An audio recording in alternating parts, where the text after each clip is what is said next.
Thank you guys for letting me share this with you. This was a gift given to me by an indigenous sister of mine who's from the Yukut tribe up here in California. And I plant oak trees. And one of my favorite things to do in my free time, if I have any free time, I don't know how I have any free time, is planting native oak trees and restoring oak lands. And so I'm really grateful I get to play an oak flute for you guys. And it's a good way to kind of bring us into this conversation. I'm going to pass it over really quick to the leadership flow for Interfaith Center, the programmatic leadership, to kind of share more about kind of lay the foundation for this. But even before that, I do want to welcome all of us to be active in the chat. Personally, I love it when people are active in the chat, sharing information, sharing comments, sharing ideas. Please be active. That's such a great tool that we have. Hopefully we can be a little bit consciously ADD or spiritually ADD or whatever, however you want to say it, right? And then also throughout this experience, Enid and Ian are going to share short presentations. Even in those, right? If you have questions or comments, write those in. Then we're going to open up to a discussion where we are going to actually kind of go through, for example, some examples that are actually alive right now, that are happening and alive, based on some of the things that are being talked about in this particular conversation. But this is also opening up a field of practice, right? This is just the first of many, because the perspective that Ian brings, the perspective that Enid brings, that's just their perspective. But there are so many people working at this interesting intersection of values-based investing. And how do we even build that culture of what that is? Do we have enough of it, is my question. Can we build more culture and more practice around values-based investing? So just creating a field of practice is the intention as well. Ready to rock? Well, pass it over to the program team to kind of bring everybody into the space too. Sure. Thanks, Rishi. Hi, everyone. My name is Tahil Sharma. I work with Indy Rishi Singh, who is one of our board members. I serve as the outgoing program director, and Chante bin Shimon is on the call, who is our incoming program director. We're excited to host this conversation about values-based investing for faith communities today.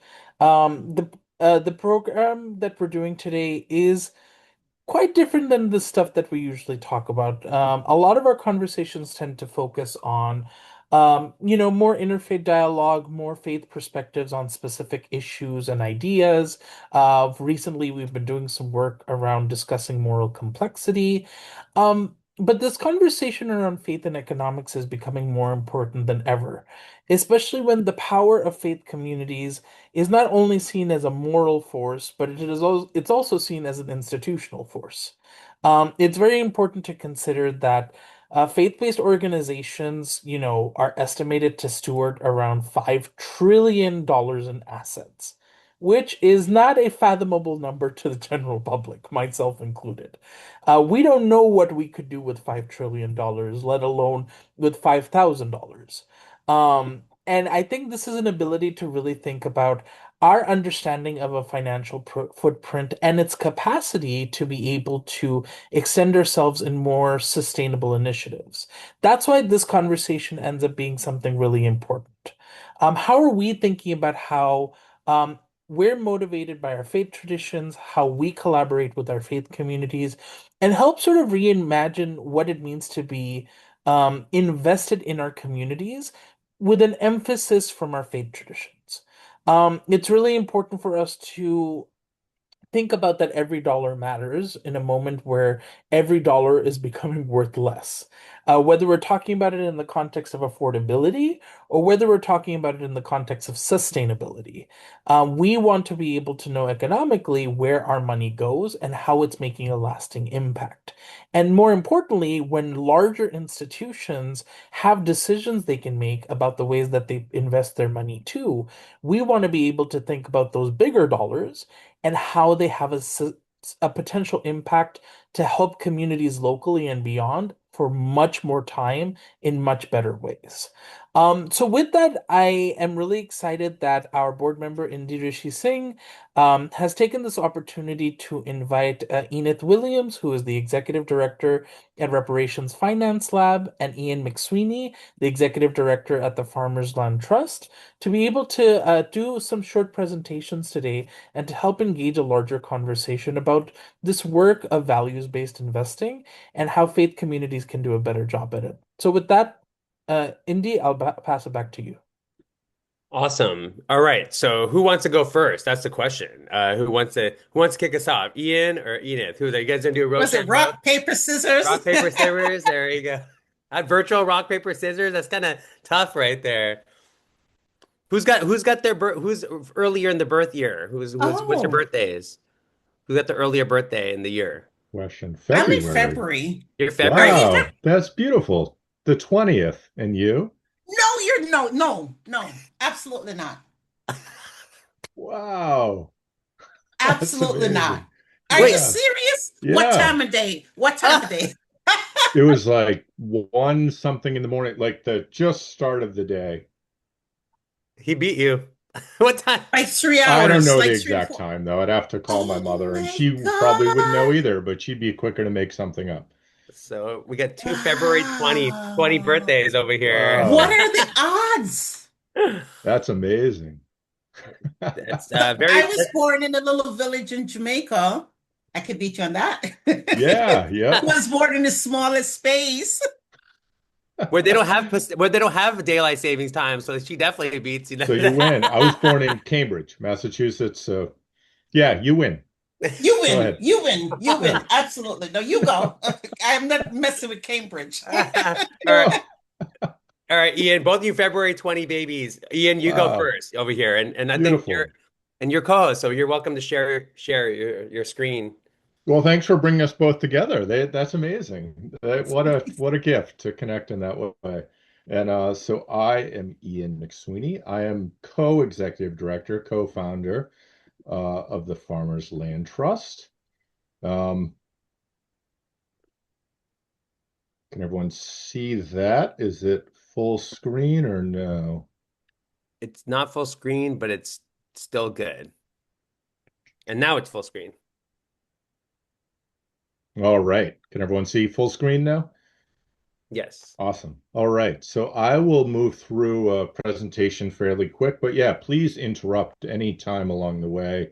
Happy to answer questions, but really want to give a foundation of the work that Christina and I created and lead, and then really want to have open discussion. And yeah, so grateful to be here. Thank you for the invite. So we are the Farmers Land Trust. We're a national nonprofit land trust focused on how land, specifically farmland, is owned and how equity and tenure are conveyed within the context of the realities of private property that exists in this country, and really with a recognition that there's so much um, unsaid and so much erasure of culture, of human connection and relationship with land, and all replaced by paper recorded in a registry of deed. And that's how we've been, and that's this kind of experiment around the world of private property, and it's not going well, would be our thoughts. And we need new models. We need new ways that bridge and are connected to the reality we sit in, but also kind of expand beyond that and look towards where we want to go. And in some ways, back towards where we were, but also with a modern context of the legal systems and framework we have. So our work, the Farmers Land Trust, is really, it pulls together conservation and community land trust work, recognizing that both have value in different ways, but both are kind of missing aspects. That, the community land trust focus on ownership, equity, and tenure is critically important, and the conservation land trusts protection of land in some ways. We would argue the protection by separating people from land is not the right approach, but the protection of our resources and the restricting of bad land use, extractive land use is really beneficial. So bringing together both of those really focused for us on farmland, not exclusively on production farmland by any means, more kind of land that sustains us. So could be a community garden, could be production, could be education, could be stewarding land, building relationship with land. It could be, tilled agriculture, perennial agriculture. Really, that depends upon the local context and is not ours to decide. So we use farming in a really broad sense. And so we carry forward these values into our work, and more than just these, but wanted to elevate these values and how we bring these forward. I'll describe in the slides to come, but in a snapshot here, we embed these values in our bylaws as an organization, in these structures, the farmland commons we use in their bylaws, in their agreements, in the lease arrangements. And as I opened with, it's always a balance between kind of the legal systems and the human relationships, and kind of holding those two and the tension between and the balance is really important for us. So what we do is we focus on a 501c25 nonprofit structure.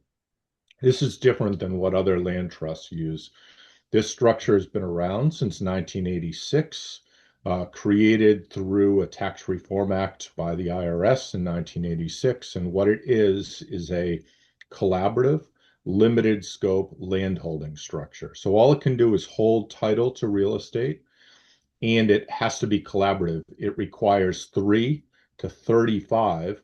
We use 501c3 nonprofits right now, but there's 501c3 nonprofits.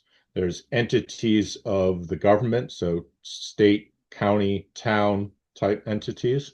And there's these 401a profit share investment vehicles. Those are the 3 types of entities that are qualified entities. And it requires 3 to 35 of those, and they can enter over time, they can exit over time. So it's fluid in that organizations can become a part and stay part of it for a length of time and then step away.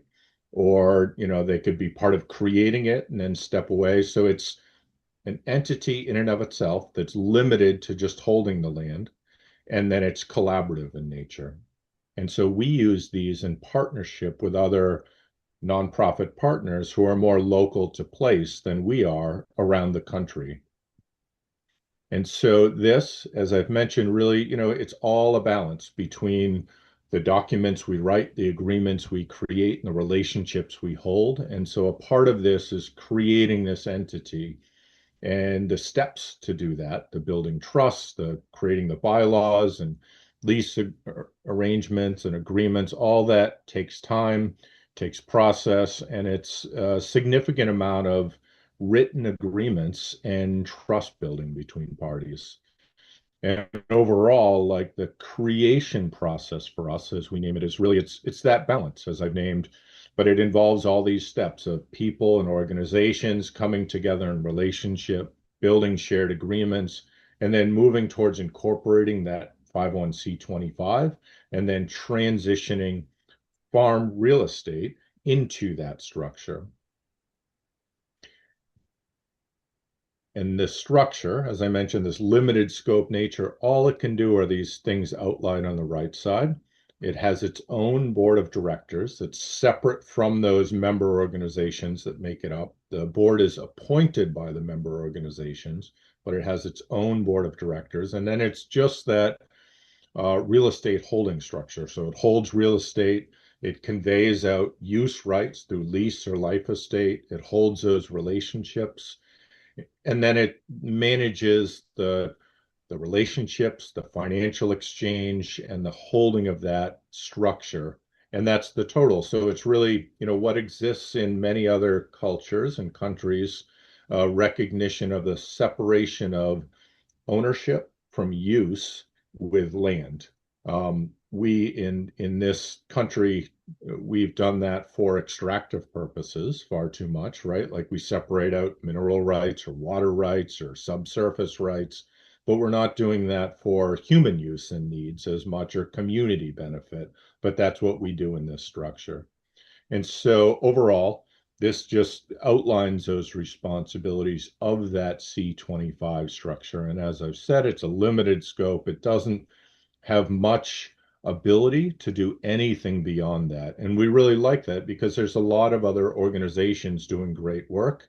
And what we need is a way to really narrowly focus on how we hold land in a way that's far more durable than the structures we have, we would argue, and far more narrowly focused on just holding land for multi-generational benefit.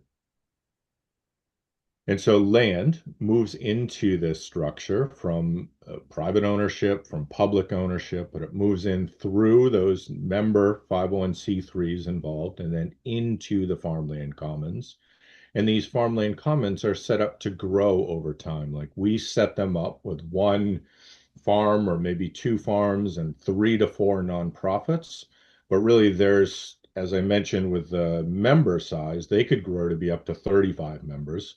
There is no legal limit on the amount of land they could hold. We advocate for something that's human scale in like a food shed geography and human scale and relationship base. So, we advocate that they grow to hold between 4 and 12 farm properties. Really, that's a decision of the local community, what the right number is, which farms are right, but that they grow to have some ability to collaborate one farm to the next, and they grow to have collaboration across those member organizations, but they're not so large that they lose that relationship.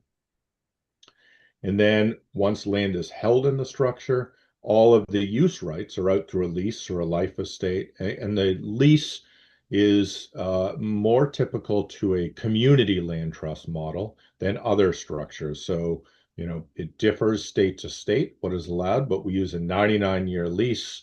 We speak to values in the lease, as I mentioned up front, those values. We speak to equity in the way that people can build ownership and financial equity and invest in and own things like buildings, home, infrastructure while they're leasing the land. And so these farmland commons, we have 7 that we launched out into the world just last September. So coming up on a year old for this.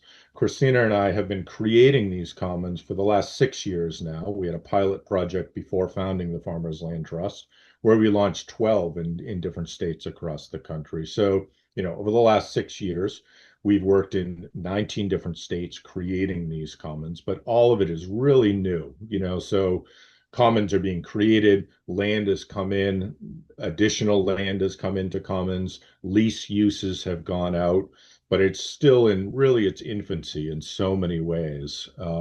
So this is a snapshot of the 7, and for us, it's really intentional to work in very diverse communities with very diverse kind of catalysts, instigators who start the projects, whether it's a landowner, whether it's a farmer who's letting go of land or farmer seeking land, whether it's nonprofit partners, community stakeholders. But each of these dots on the map and pictures represents a different commons, and each is so distinctly different from the next. And that's intentional because our belief is that we need new models, as I opened with, and that starts with new stories. We need new stories that people can really resonate with and see themselves in. So the more distinctly different we can create these models, the more opportunity there is for, the diverse population that lives across this country to find something that might resonate with them individually. So, these are really unique models in and of themselves. I just wanted to highlight on one, being that it's more local to our host here. So in Southeast Ohio, we have a project with Blue Rock Station. This was the first Earthship built east of the Mississippi almost 40 years ago now. It's a 38-acre organic farm. They have the Earthship. They have 17 other buildings of like sleeping cabins and barns and sheds for the working operation of the farm that are all straw and clay construction. It's solar powered. It's really this beautiful space. And so it was created by this couple, the landowners on the bottom left, Annie and Jay Warmke. It was their vision. They took raw land and they created this. This was their life work.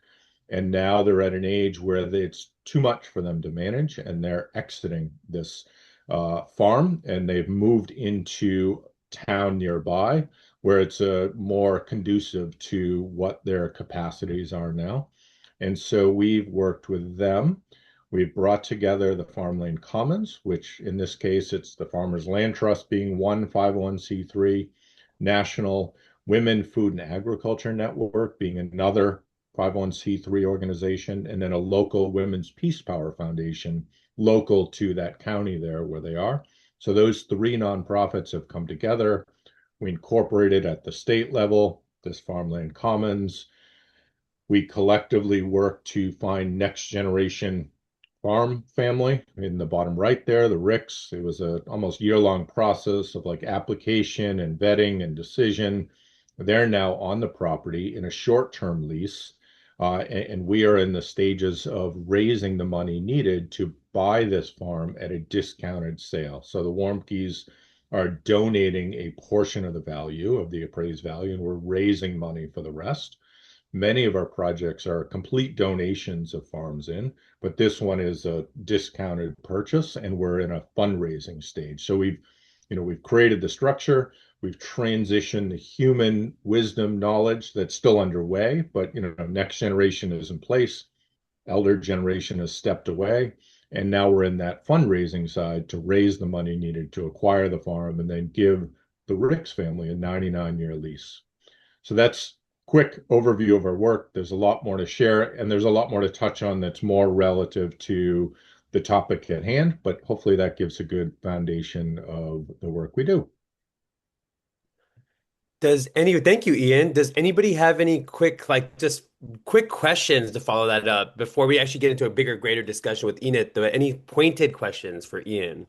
I don't have a question. I just want to say that was fabulous, and I'm so inspired, and I'm so grateful I get to work with you. That's so great. I'm canning tomatoes now, so I just had to go off camera. But I just want to say, so this Blue Rock Farmland Commons is now an entity that is a container, and while it's starting with just the one farm of Blue Rock Station, it is ready and set up to hold additional farmland gifts. So the goal and hope is that this Farmland Commons entity there in Ohio will grow to hold up to 10 to 12 additional farm parcels that it then gives long-term, secure, equitable tenure to next generation farmers on. Thank you, That's Christine. why we're a great team. Thank you, I actually want to Christine. see the canning of the tomatoes. That's probably that would be enjoyable. Any other questions anybody has for Ian or even Christina on that note? Pointed questions, pointed questions. You get your arrows. I have one, Ian, if nobody's jumping in here.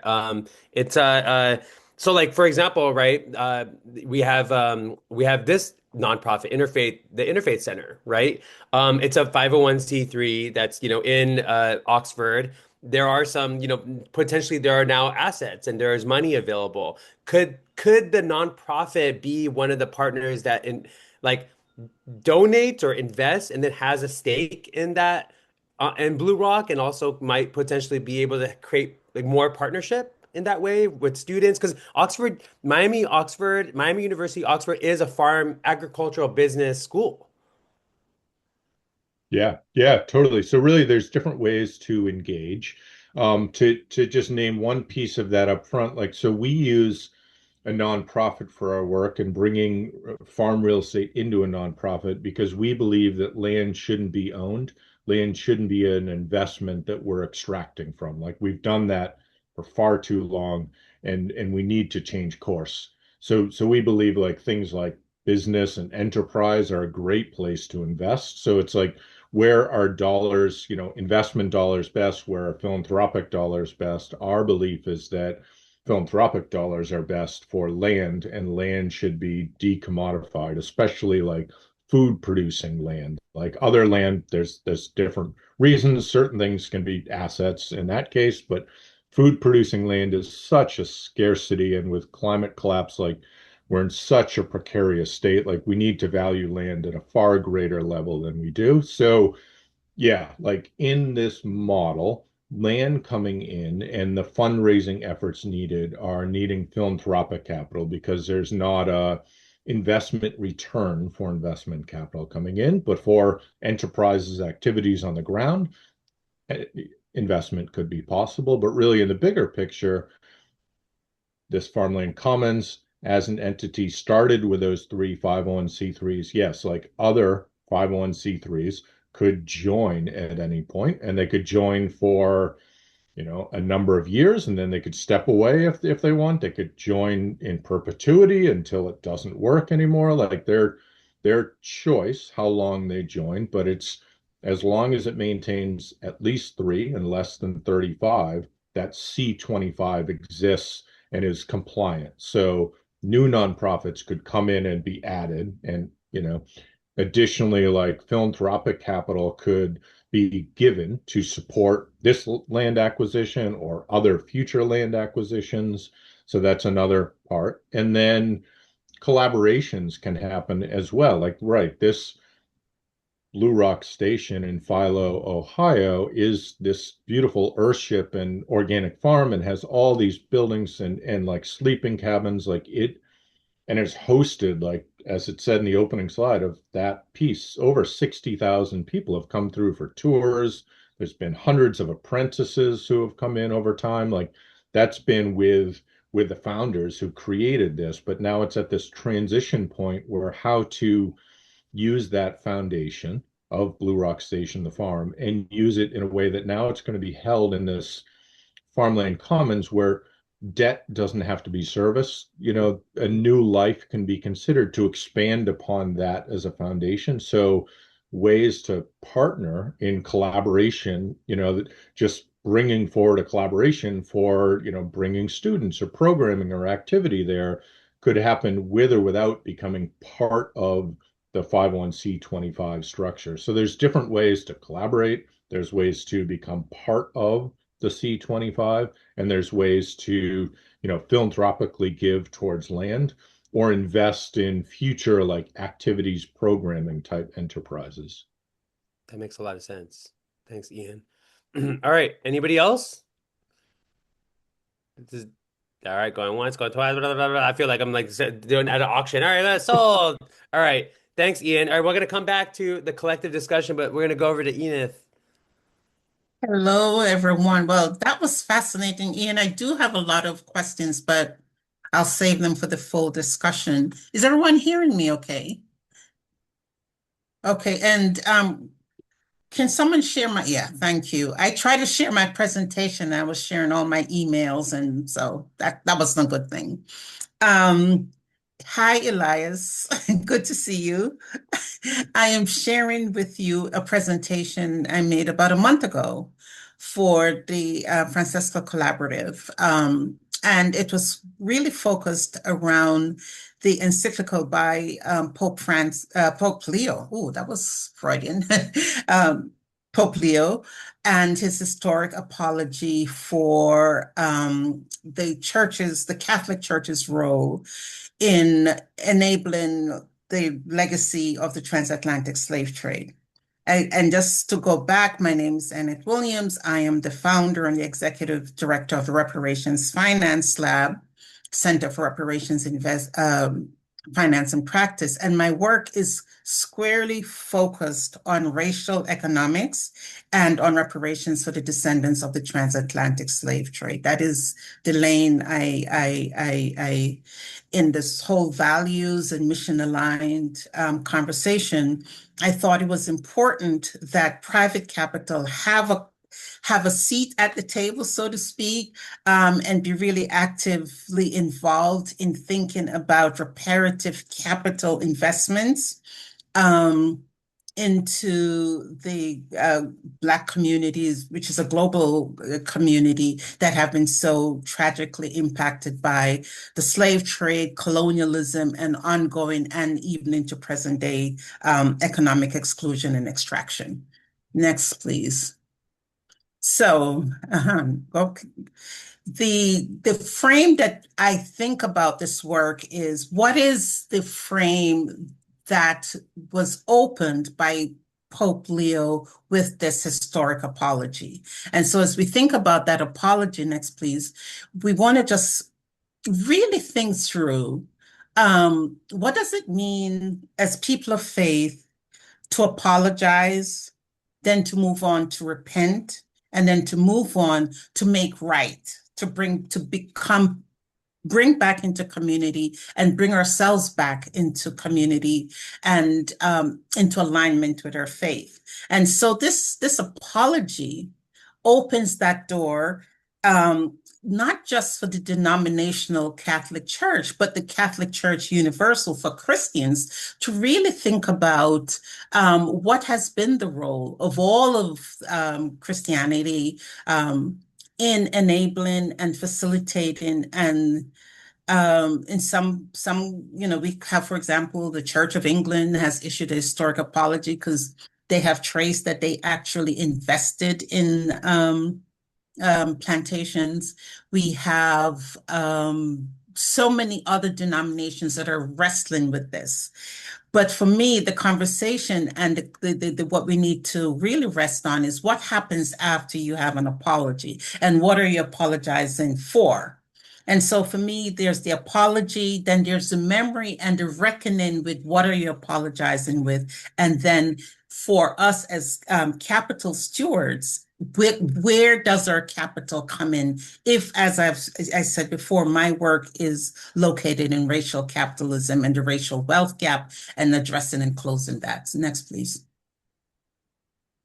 So the frame I use is called Investing with Memory, and it's something that has emerged over the past 5 years of my doing this work, was trying to come with sort of, that catchphrase, like, what do I mean by reparations? What do I mean by thinking about the history and legacy of capital, whoever is stewarding it? And I think this Investing with Memory ask us to carry accountability, care, and stewardship for the future as we allocate capital. So it's the accountability of where that capital came from, care for how we're doing it, and stewardship for the future. And so we want our capital to answer to repair as well as return. And Ian, I was listening to the end of his discussion around how capital would move into these commons, and that you may not get a traditional return, right? That's not necessarily built into the business model. And for reparations, there is that implicit acknowledgement that part of what you're going to be investing in and putting into the community is a return on what you've already gotten out. Next, please.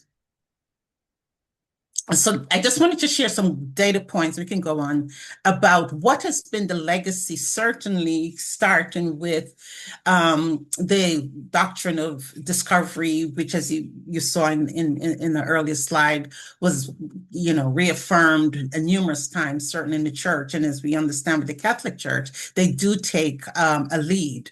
And I think it's important that we think through what we now have, right, for as our frame for thinking about repairing the earth. We have ESG as a framework, which is very, very important. It was one of the earliest ways that we started to grapple with how do we align our values with our mission, right?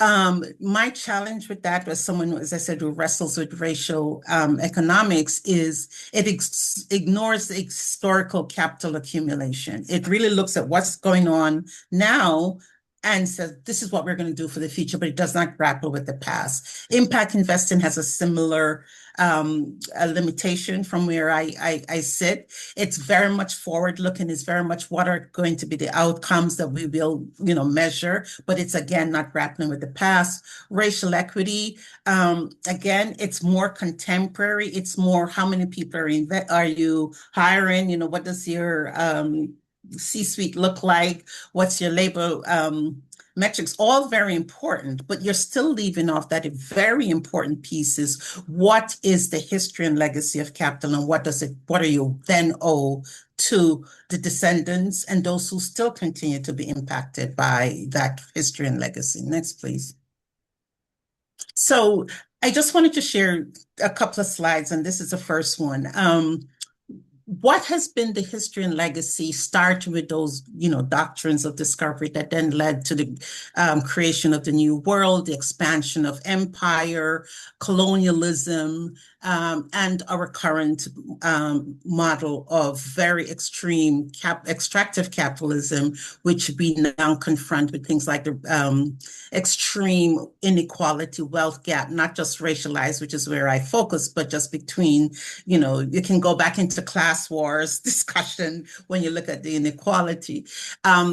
But for the reparations movement, the Brattle Group, which is a group of actually insurance assessors, and their work is really assessing loss and damages for big insurance claims, looked at and did an amazing quantification of what has been the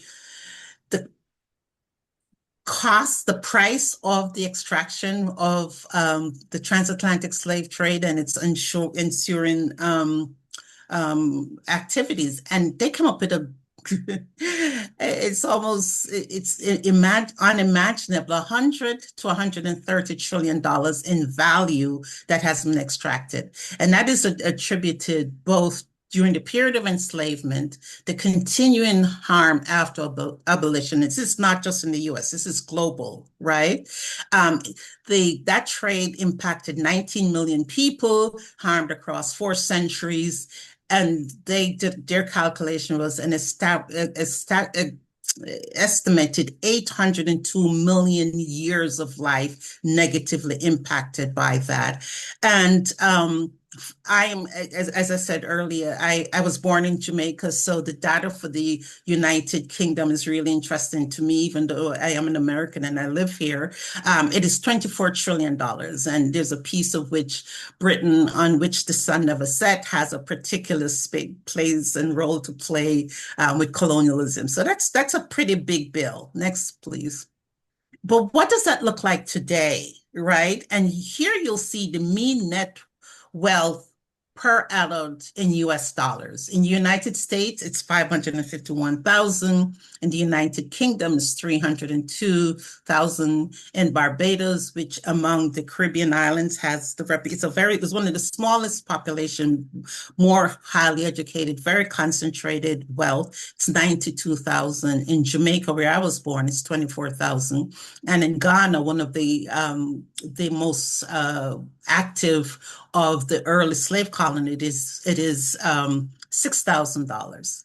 This is present day mean wealth, which means that we're also grappling in this calculation with, as I said, the extreme wealth inequality. Because in the US, of course, we can easily see that not every adult in the US has this level of wealth individually, right? But when you collectively, this is what the wealth that's held by each American, right? And then, of course, if you extrapolate and take out, you'll find that with African Americans, that number drops to like $8,000, right? Next, please. So how do we repair this? If I'm making a case that we need to be really intentional and directional with our capital to repair this particular harm, right? You have to think through, what are the pathways? How do you bring capital in to address a harm that is both moral, spiritual, but also financial? And so as you grapple with that, and as we grapple with it, particularly as people of faith, where our faith requires from us a moral centering in everything that we do, then it's easy to see that our capital cannot and should not act in opposition to our contradiction to a understanding of the wealth that and that we hold, and the disparity and the source of that disparity. Next, please. So what I've done at the Reparations Finance Lab is, thinking about all of this, and just a quick sidebar. I started the lab in the global uprising following the murder of George Floyd, and I was actually moved back home to Jamaica, and I was home doing, lots of sort of private investment work, working on some lots of interesting projects, PPPs, et cetera, et cetera. And then started to work on an impact fund for the Caribbean. And then George Floyd gets murdered. And just this, I think we can all remember our own individual and community's response. And from the community where I gained my financial work, which is working primarily at Merrill Lynch in New York, and also working with the government of Jamaica and the financial in various financial offices. It struck me that there was whilst we were having commitments from corporates for racial equity, those commitments are coming from a place that, we're so sorry this has happened, but our hands are clean, and we're going to give you 500,000 or 5 million or $2 billion to address this issue. And there was no real contending with the legacy and the complicity of capital in really what we saw, which was the murder and execution of George, because he had no economic value as calculated in the current system. And so I thought, as a banker, as a former banker, reformed banker, as someone who thinks about how to make a case for investment, what would I need to present beyond the moral, emotional conversation to investors to guide their thinking so that they would understand their obligation? And so I started to create tools and frameworks and processes to take capital on a journey. We created, for example, what's called the racial harm genome, which is based on research that really translates. We look at thousands of research that evidence the way in which both historical activities from public and private sector entities have now resulted in harms and into Black communities, right? So we use that to say to capital holders, there's a moral obligation, right? But there is also a data that maps that the corporate activity particularly is how you see the racialized harm. So things like redlining, that we are more familiar with in the US, has a particular pattern in history. I was very interested in looking at different places, and I saw with Ian's presentation, how do you do the farm trust, for example. The Black farmers have been one of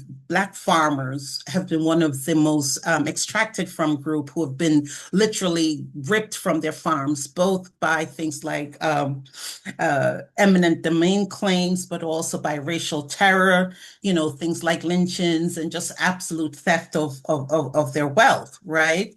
And then for institutional investors and portfolio holders and those who hold investment portfolios, we have created a process by which you can look at your corporate holdings, your individual holdings, and assess the harm currently into the Black community so that you have more insight into what your capital is doing. Next, please. And so just this final, as faith-driven asset owners, as those who want to have our faith be centered, not just isolated in a particular part of our life, but to flow through all of our lives. I think it's important for us to implement and think about a reparative capital mandate that is very, very intentional if you're an institutional investor, wealth holder, to look at your investment policy statement, which is like the first sort of tool you use to then direct your capital, right? And that will ask you to acknowledge that your institutional wealth is entangled with history of racial extraction. And it doesn't, there are many, many corporate examples, but I won't go through those now. But also to restructure capital, the governance structure, going back to the community. In Catholicism is this notion of subsidiarity, where you have the community centered and be part of essentially their own,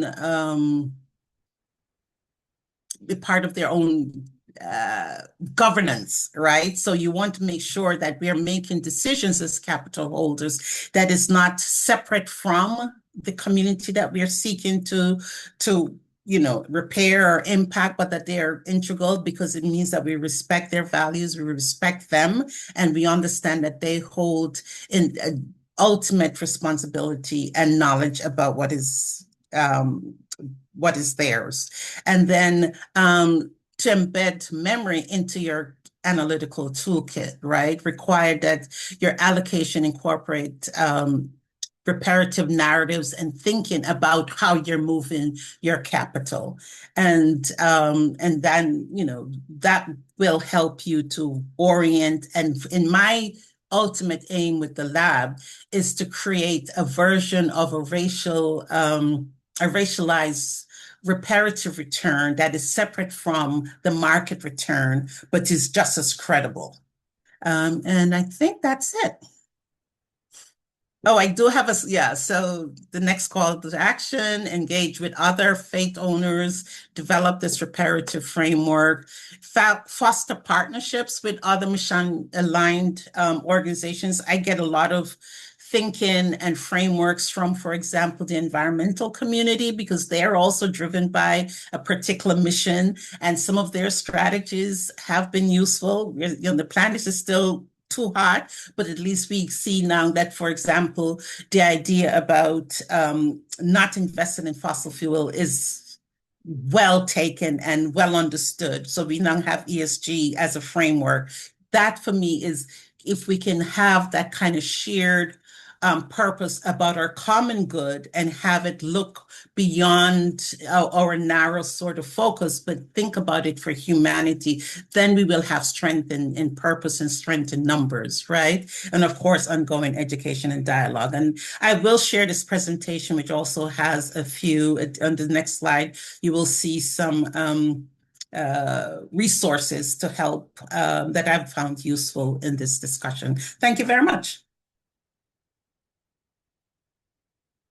Enid, thank you so much. I really appreciate you. In fact, I'll open up the floor for any questions. Before anybody gets questions, I get the first questions because I'm hosting this thing.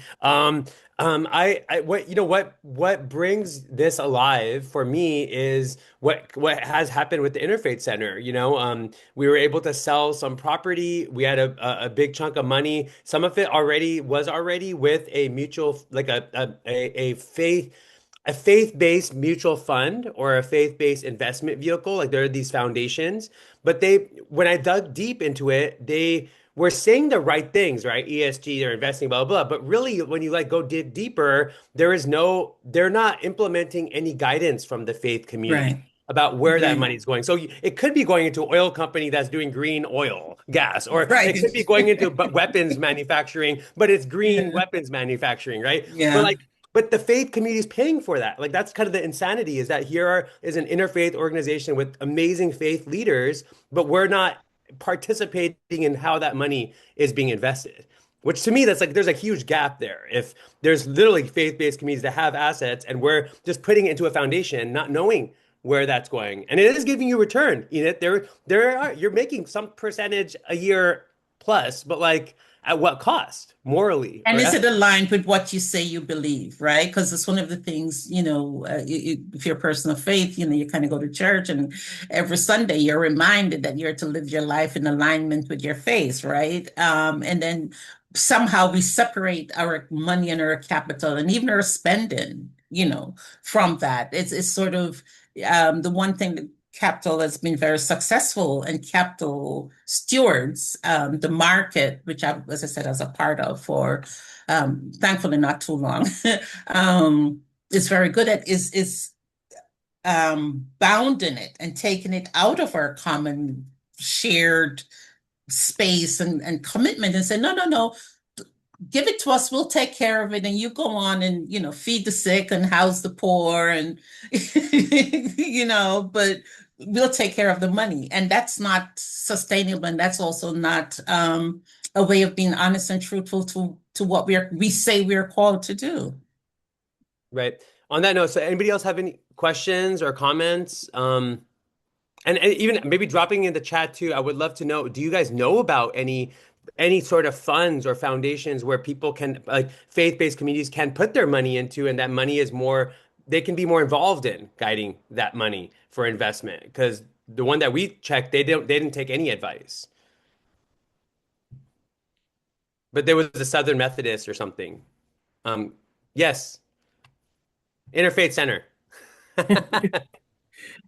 First, Indy, thank you so much, and thank you, Enith and Ian, for really putting some good imagination and some good, like, practical steps in how people need to think about this work.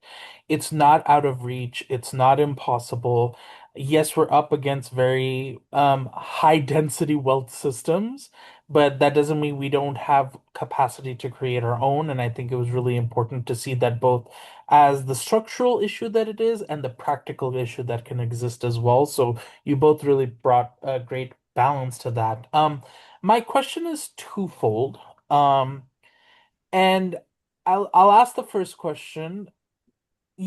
As we think about this sort of values-based investment in communities, a lot of times I think our thinking around where, money sort of moves around in faith spaces is also sometimes not considered very acceptable because, at least in the American context, faith-based funds are often more than not tax exempt.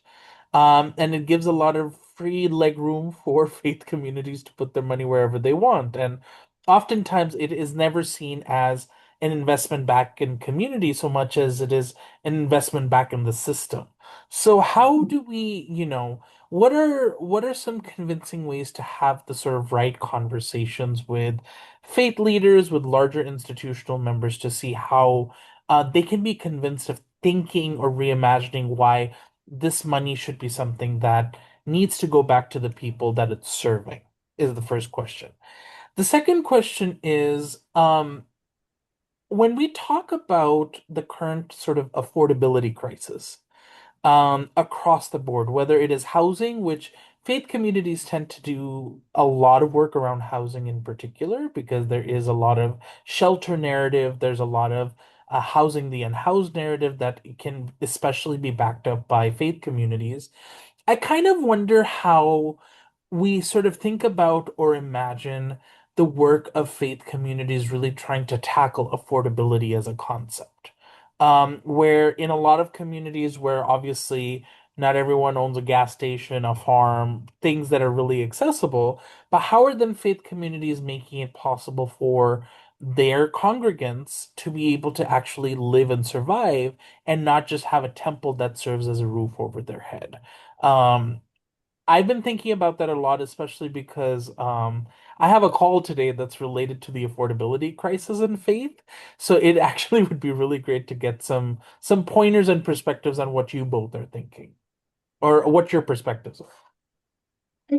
If you know, I think my first question, and I work with a fair amount of foundations, and one of the first questions I pose to them as I look at their endowments is, how do you think of your endowment? Are you the steward of this capital? Are you the steward of this endowment? Or are you the steward of the community for which it is intended, which tends to be the poor and, those who have been extracted from? Because that's a foundational and an important distinction. If I think my stewardship, fiduciary duty is to grow the corpus, to protect it, to ensure that there's always a return, my decisions will flow and follow that way, and they will be absolutely correct. If I think my stewardship is for humanity, for our shared human flourishing, but as we drill down into the community in which we are located, in the community from which the wealth was extracted, in the community for which we have agreed we have a moral, spiritual calling to minister to, then it's a very different way about thinking about your capital, right? Because my stewardship for that community, for that other consideration, is that, am I making the decisions that are in the best long-term interest of those for whom I am stewarding the wealth? And that will include everything from this, looking and really interrogating the notion of perpetual foundational wealth, which is not to say spend it all, right? It's not meant to go and be a drunken sailor, but it's also meant to say, are we holding it so closely that we are not responding at the scale and at the need of the community? Right. And I know this is something that some communities struggle with because there are, various denominations that have literally spent themselves or have, because of just the decline and you all know this better than I do, the decline in community, decline in parishioners, wealth is literally running out, right? And you're not having the same ability to respond to the community. But even at that stage, right, that's still the question, right? Is my commitment to keep my footprint, or is it my commitment to steward for the community that is in need? And so that's for me is a basic question to start from and then move on. What do you got, Ian? Yeah, I'd add to that too that so thinking about those endowments, like is it the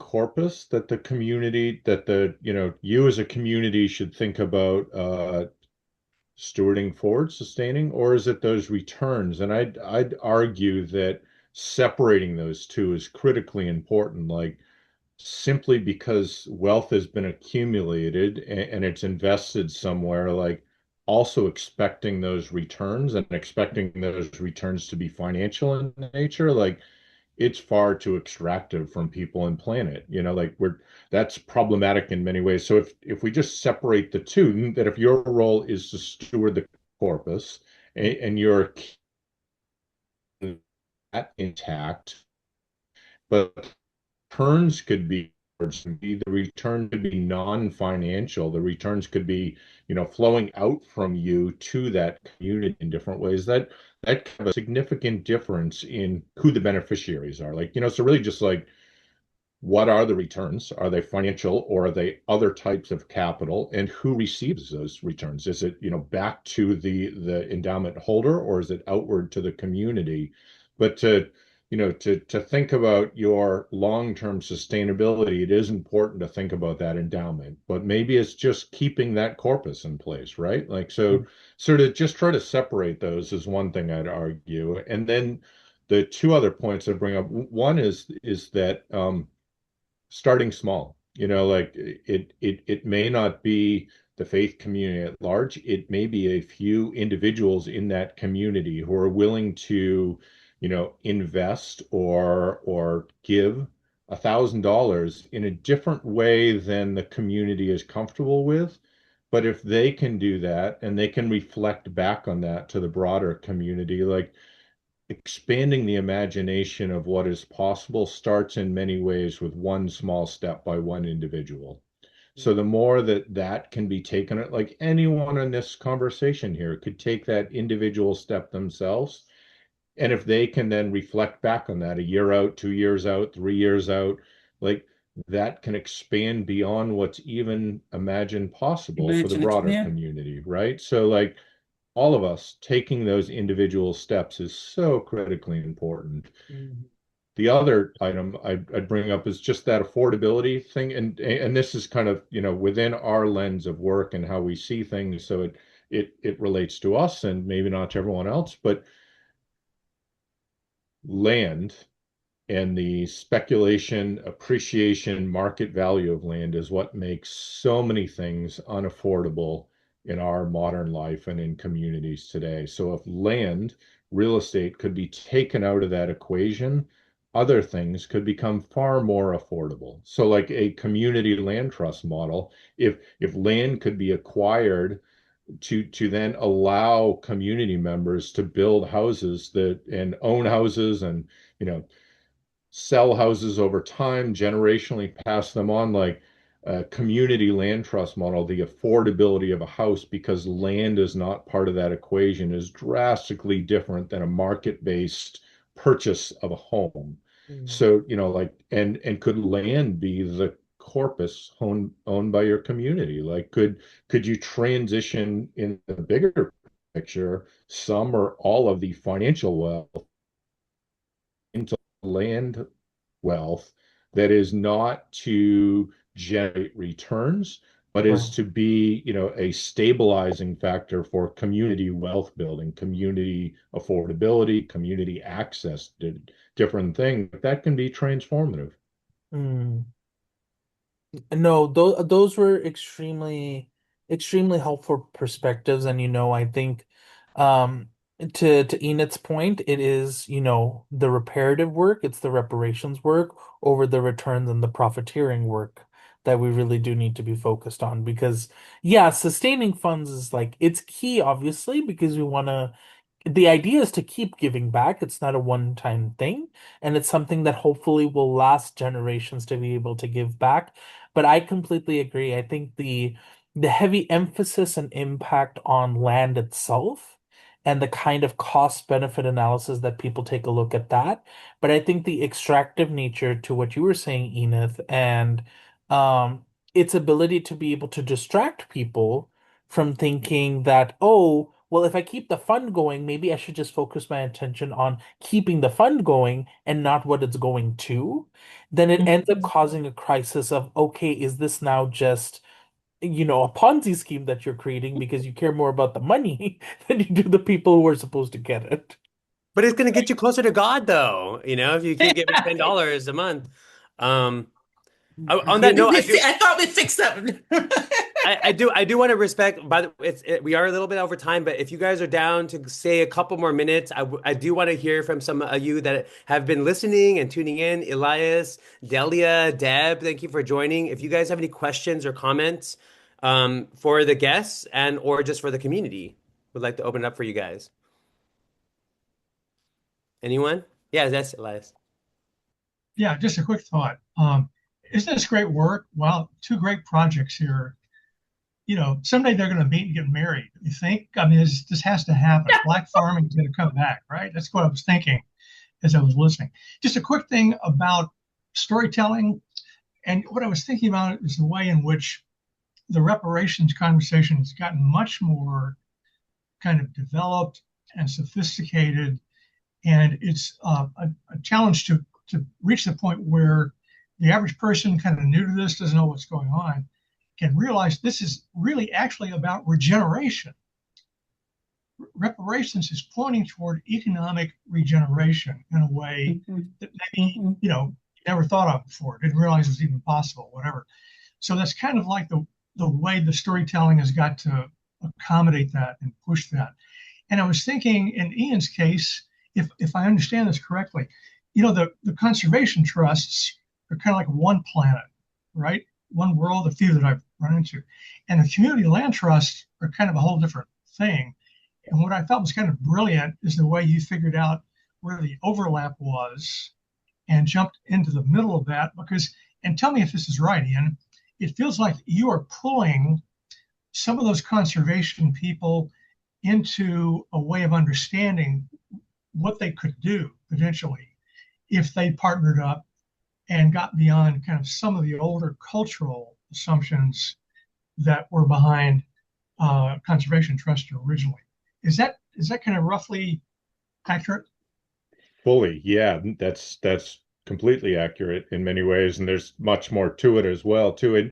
And I guess the one piece I just add to name is we're also trying to build a more collaborative, collective, durable structure for community land trusts. Like community land trusts started in Georgia with new communities, a Black reparations project because of land loss by Black farmers. And that was attacked from day one by neighbors to the federal government and everything in between.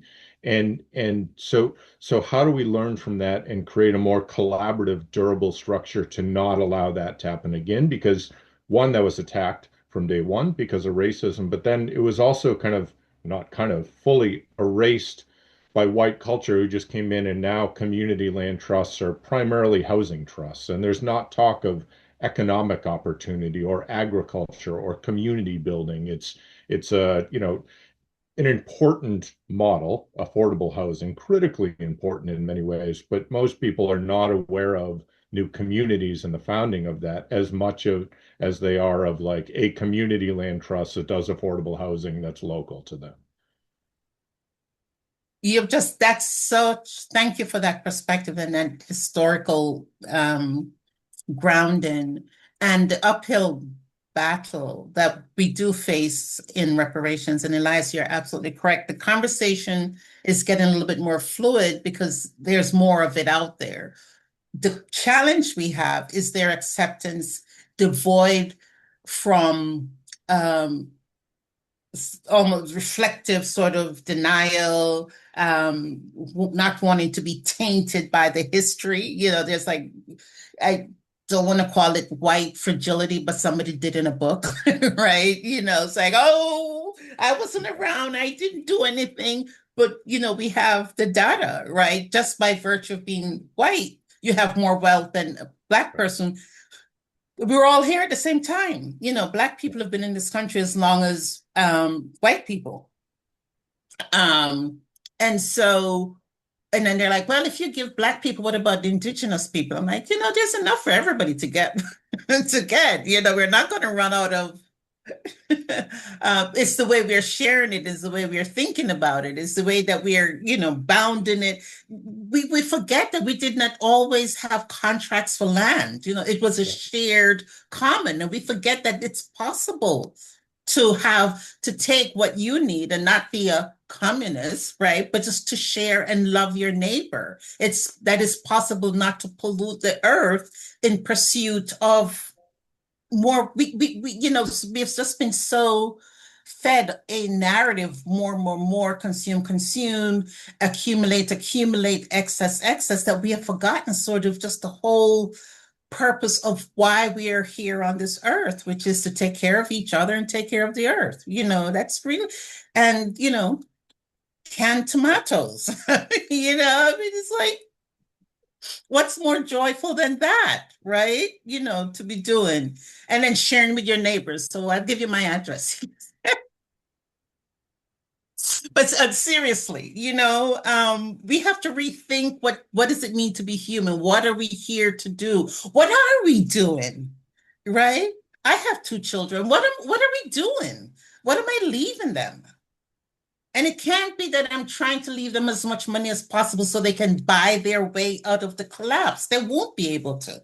Elon's kids won't be able to, however many he has, won't be able to buy themselves out of, the poly crisis unless they go to Mars.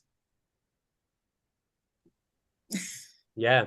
Yeah, I shared a link in the chat for everyone. It's I've been diving into this for several years, but just at the most healthiest, diverse, democratic communities, they're organized around civic agriculture. But basically, the production of food, the processing, and the distribution of food is localized. Whenever that's all localized, the production, processing, and distribution, the civic engagement, the democracy, the belonging, the community, everything is better from that point of view.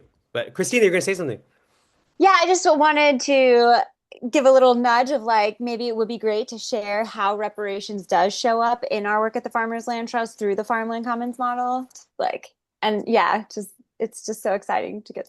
No, I would love to talk some more with you guys because, the Center for Reparations Finance and Practice is meant to be a community of practice. So what we want to do is get all the different folks who are looking at different types of reparative activities, and let's talk to each other. Let's share models so that we can share with the world, right? Because that's how you change the world, one conversation at a time,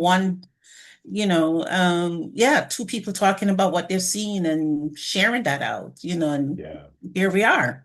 Yeah. And so much for us, just to add in, is like the knowledge and navigating systems we operate within. Like so many people have the capacity to do so much, but are excluded from knowledge generationally and excluded from the systems set up purposefully to exclude them, right? So our work is to be an open source resource for others and to like create this model in partnership where we're involved or where we're not involved, or to share this out for others to create this, like, because we need new models, not for us to operate and do this work, No, but in exactly. this world, we need new models. And at least, this specific to this country and this legal system of private property, like we need new models of how we own, or better yet, connect with, hold relationship with land. So like we will all be better served by that. So our sharing out, supporting others, building that is a big part of the work for us. And then trying to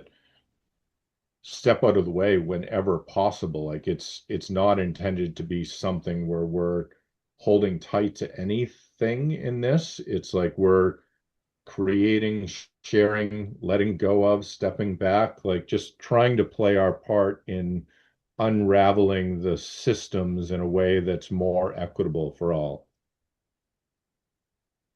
And I The, think I love that, Ian, and I'm reminded that all of the great stock exchanges of the world, New York, London, was it Amsterdam? Was it Amsterdam? Anyway, were founded by very small number of men who got together and figure out how to own everything. So a very small number of us get together and form our version of a social human stock exchange. We too can, reconfigure the way the world Right, works, right? right, You look at the charters and it's like 13 guys came together and said, right. let's share our wealth and let's Yeah. issue oof, and here we are living with the And consequences. So we totally. we need to remember that a few people gathered together with purpose and vision can and do change the world, right? So let's keep talking to each other, finding your people, right? Sharing structures and processes, right? And just sharing the vision. There is a different way. There Yeah, genuinely is a different way, right? And if we totally. believe it and we share that, we will find the people who also believe it and maybe haven't thought about how to structure it and you know make a exchange out of it. Yeah, fully. And the world's a big place, right? And the world's problems are Huge. really heavy, but like single actions can impact a community and generations of community. And like that's maybe that's the extent of our work is, like how can we create through repair, through support, through collaboration, through better communities that are generationally better for our kids and children yet born, like, and how can that emanate out to more communities? Like, yeah, like think small, single acts can have a huge again. benefit, huge impact. Things act small, dream big. Is that what it is? Yeah. Something like that. And also on this note, I think it's important for us to think about how we are different kinds of bridges. I always joke with my whiter colleagues, right, that you're my white bridges. Like there's sometimes I can't communicate to certain people who are gatekeepers or places of position if I'm not white. But like if a Right. white person goes and communicates, it's going to create a bridge way bigger than if I tried to make that bridge. And I've tried to do that. So I think that some of the work you guys do is very important because we build bridges. Christina, I keep seeing that you want to say something, but also Delia and Deb, I would love to hear from you guys if you have any questions or comments. I know there's a lot of wisdom with you guys as well. Are there a few, Delia or Deb? I don't know that I have any wisdom. I came to glean from all of you, and and so I'm sorry I got here a little late, but I'm just kind of trying to take it all in because it's very interesting, and it's an area that I want to explore more and be more involved in, and so this is just a place I wanted to explore. So I don't really have anything to add other than thank you for letting me join late and learn a little bit. Yeah, and even just seeing what you do. I mean, I can't help but my creative problem solving mind is going like, wow, how does the prevention early intervention school system connect into a farmland commons, connects into reparations, educating those communities don't have access. I'm just like, well, there's so much possibility and potential ways to generate revenue or even support a community through this kind of stuff. So thank you for your work, Deb. Delia. Hi, I'm a Franciscan, so of course, very much into everything that you're talking about and sharing about. Definitely feeling the great need for making reparation for so much so much criminality. Really, is the only word to use in our world. Just this morning, I was. Um, Texting to a friend or emailing a friend that that I know more by distance, by writing, and seeing how um, she was valuing somebody because they were maybe not illegals during the Biden era, but because maybe they, they came. And I'm going like, you know what? Anybody that's snuck in across the border, is not illegal to begin with. They're just undocumented. Nobody's illegal. God made us all. But the fact that this young woman was thinking that it's okay, if you die in one of these ICE buildings in New York City, if you're not from the Biden era, but if you're from the Biden era, then it's okay if we kill you or whatever. And I'm going like, these are I'm going to like, this is human rights we're talking about. This is forget about who's got papers, who doesn't got papers, who allowed him in.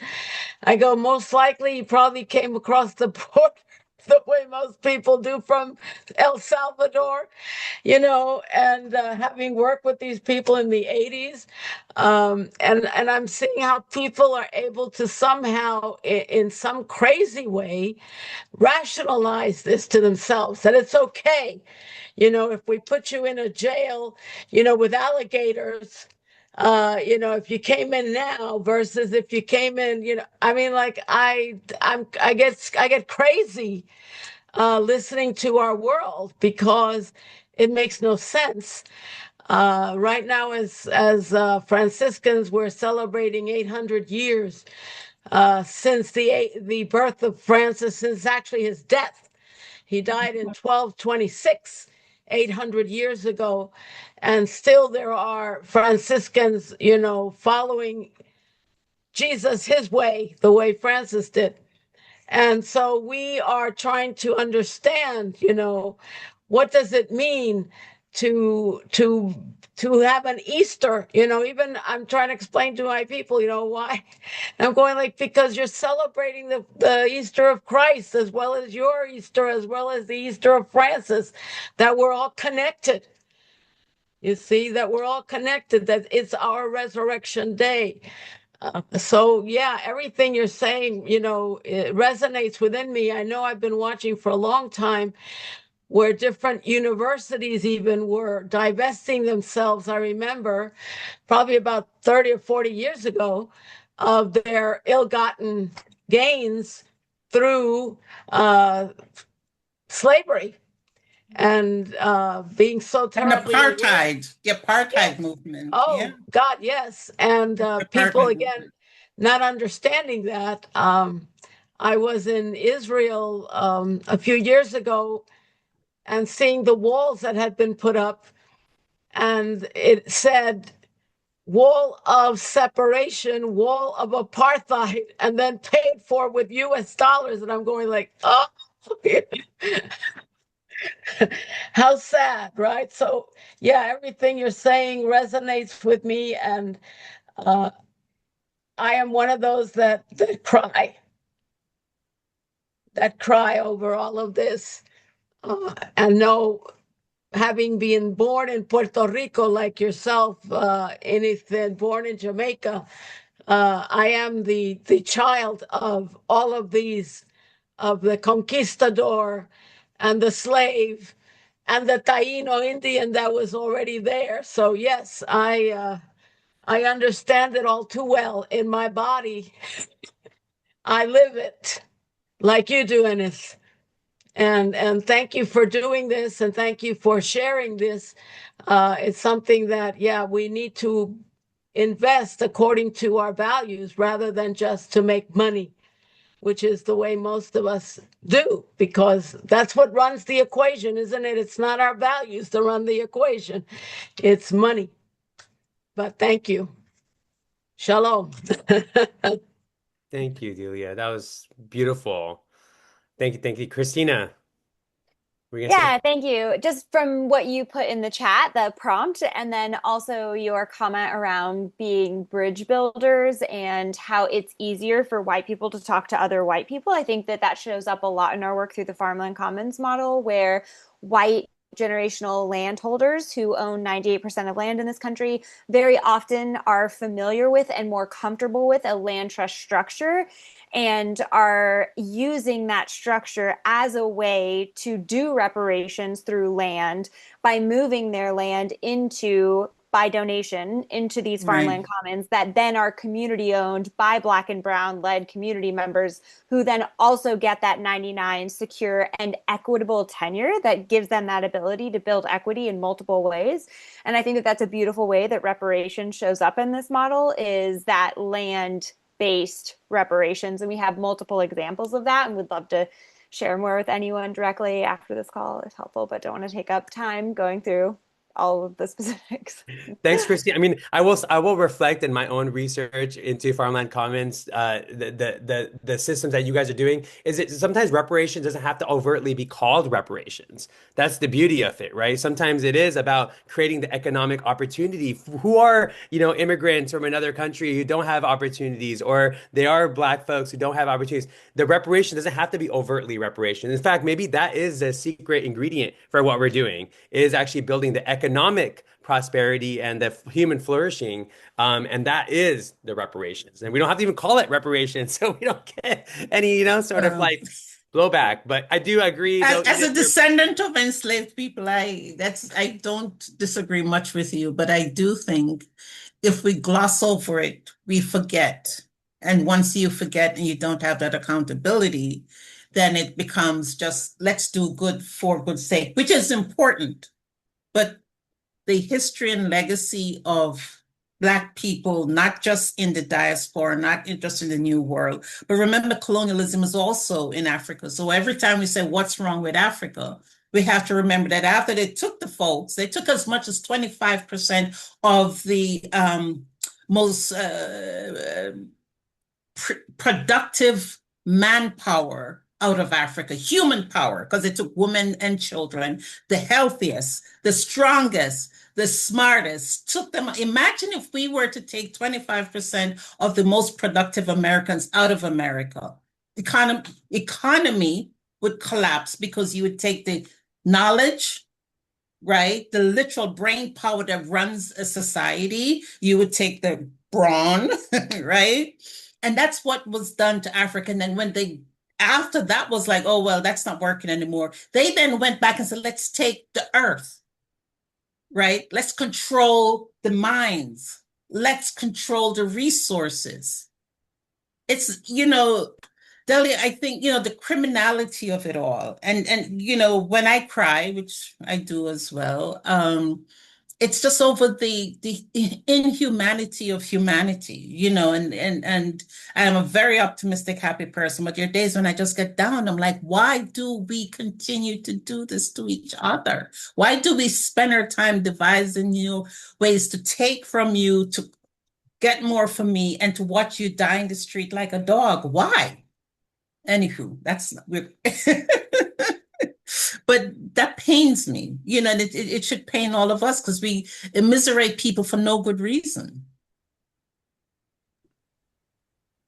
And this is why we have this conversation around faith and spirituality, because I think this might be the I don't know. I wonder and I hope that this is where we actually are able to move things more than in many of the other spaces. I've been in environmental spaces and agriculture spaces and other spaces. I just feel there's something here with all of us, and there's something. We have a different kind of power. We have a different kind of faith, pun intended. But we also have this understanding of the interconnectedness and how God, or however we think about God, is connecting us. and that we have to Yes. act upon that connection. So I'm grateful for all of you guys showing up. I'm going to hand this over to Heel. And thank you so much, you guys. Everybody, this is the start of many conversations, okay? This is just the start. Elias also is a part of the Franciscan Collaborative. There's a lot of connecting dots. I hope you guys all connect as well in some ways and are finding ways to connect. If you guys are okay with us sharing information, you guys can also share information in the chat. We totally want everybody to collaborate and connect. But like I said, I'm going to keep doing this every month with different folks. If you guys have recommendations for me to bring different people on, you can see I'm also connecting different dots. Like you can see what Christina and Ian are doing and what Enith are doing. It's good to see them together, you know? So Christina, you're going to say something? Yes, a recommendation is Walden Mutual. It's like the first mutual bank in over 50 years. It's who us as the Farmers Land Trust bank with, but also, and sorry to share your personal information, but Ian and I also personally bank with them, also separately, obviously. But Interested in that. anyway, they only invest in local food system, local food, regenerative agriculture sort of things instead of like oil and fracking or whatever banks, building bombs. Like they only invest in like good things because you put your money in a bank and it doesn't just sit there. Actually, it's like Beautiful. Amazing with that. Once again, gratitude to Indy, to Enith, to Ian, to everyone else who participated on the call today. Some folks came in and out. I think this is an important reminder that as helpless and as disempowered as sometimes we might feel, it is really important to know that our commitment to the work and where our money shows up really does matter. And it has to be invested in the places where we know our community can thrive. Um, and we're really thankful to get the perspectives from folks who know what this work looks like institutionally and in grassroots and community-driven contexts. So we're very thankful to our speakers today. I'm definitely taking some notes for this for our call this evening that I'm going to be a part of, but also to actually help think about the work and the future of mutual aid. One of the things that we are hoping to do as a part of the center is to actually start our own mutual aid fund. That's actually going to help provide direct support to people in need. And that requires a lot of perspective and advice as well. So, Enid, Ian, you will be hearing from me about some advice around that. And really thankful to Indy for really actually helping the center really try to focus on driving energy towards things that are tangible, even when they seem complicated. Because I think one of the key things that we have to sort of evolve ourselves from is sort of that culture of convenience that we invest in the big bank because the big bank holds our money and we can get ATMs everywhere. And guess what? Mutual banks and community credit unions also can now do that because they now hold their own power. It's not that hard. It's not that simple to move your money. And it's more important that you move that money to places where they care about you, not just as a financier, but also as a person. So we want to always drive that energy and that support for moving our money to more mutual aid work, to more mutually supportive work in our communities.